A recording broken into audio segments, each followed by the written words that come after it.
রইসুদ্দিনের হত্যাকারীদের বিচারের দাবিতে চট্টগ্রাম যখন শান্তিপুরে প্রতিবাদ মিছিল চলছিল, সেখানে আবার পুনরায় আমার ভাইদেরকে রক্তাক্ত করা হয়েছিল।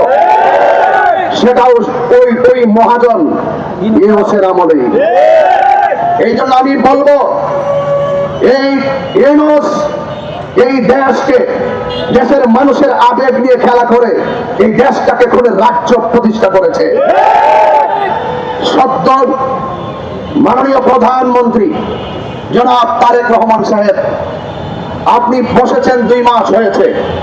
এই জন্য আপনার কাছে আমি অনুরোধ করব, মেহেরবানি করে ইতিমধ্যে আপনার সামনে একটি স্মারকলিপি প্রস্তুত করা হয়েছে।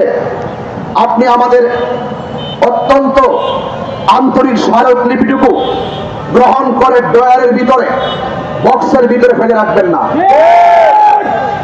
এই স্মারকলিপি হাতে গ্রহণ করে অপরাধীদেরকে তাৎক্ষণিকভাবে বিচারের আওতায় আনতে হবে, তাদেরকে গ্রেফতার করতে হবে এবং পাশাপাশি তাদেরকে দৃশ্যমান শাস্তি প্রদান করে আমাদের অন্তরে যে পিপাসা, সেই পিপাসাকে নিবারণ করতে হবে।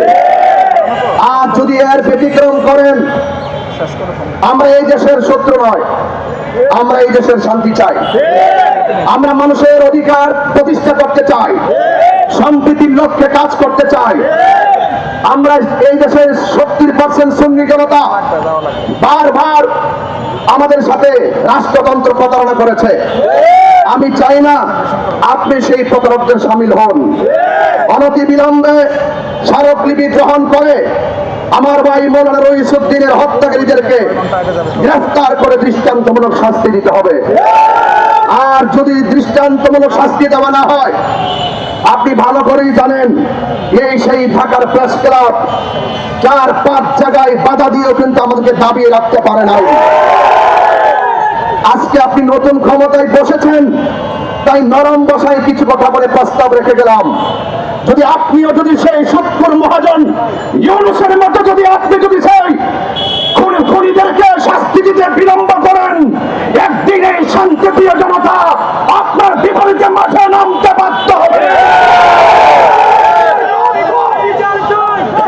আমার ভাইয়েরা, আপনারা সবাই ঐক্যবদ্ধ থাকুন এবং সত্য ন্যায় ইনসাফ প্রতিষ্ঠায় রাজপথে থাকুন, সেই আশাবাদ ব্যক্ত রেখে বিদায় নিচ্ছি। আসসালামু আলাইকুম ওয়া রাহমাতুল্লাহি ওয়া বারাকাতুহু।